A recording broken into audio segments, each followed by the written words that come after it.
Yeah, so I've been thinking about Mercury this weekend and how cool it is to have Mercury Cazimi just after the sun enters Gemini, so that Mercury takes on more prominence in the sky because it's responsible now for the sun. It's feeding the sun energy, or you might say the filtration of our solar energetic.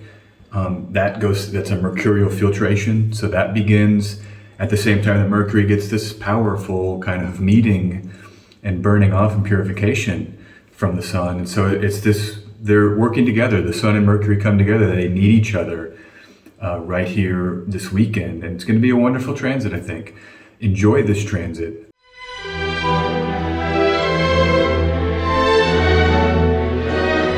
And it's a good transit to prepare for later. Mercury's coming back into Gemini on the 13th of June.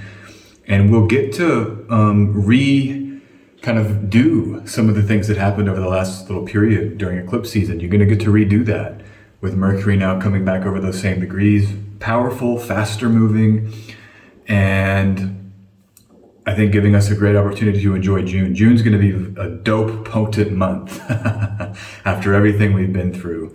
So much fire in the sky, so much power for Mercury. Venus will be in Taurus. It'll be a lovely splay of support for various types of life, various parts of reality.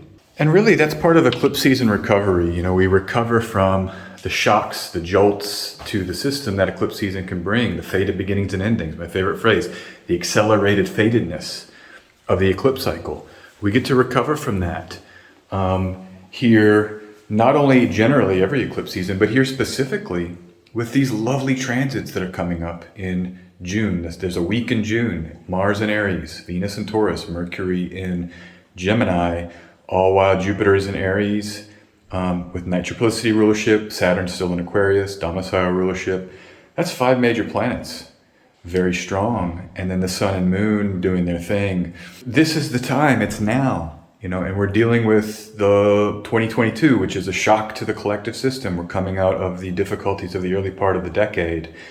And these initial moves out from those shocks, that is to say Jupiter and Saturn's conjunction, these initial moves can have their own shocks. Historically, it's been the case that when Jupiter begins waxing in terms of its relationship with Saturn, the early waxing phase, you might say the young Jupiter, these phases can have been destabilizing. And I won't go into all of the examples, but so just get through this year is the directive.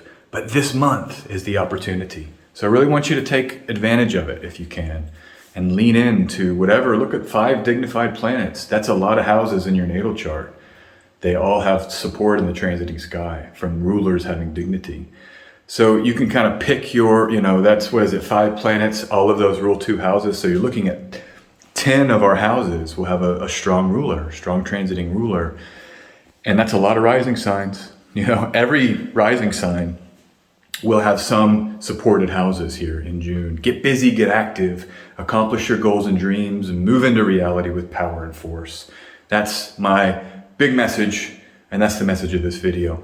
And when I say this month, what I mean is we're done with eclipse season. What is it now? The 19th of May as I record this. And we have really 6 weeks, all of June. Early July, Mars will still be in Aries, and it's only 5 July that Mars ingresses into Taurus and gets weak again.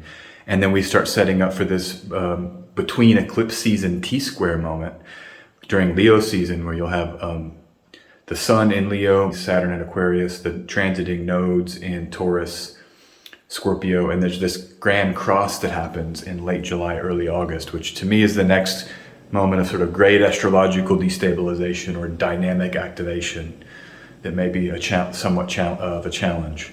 But from now until then, and really till early to mid-July, there's really a wonderful moment here of some really, really cool transits. So take advantage of them.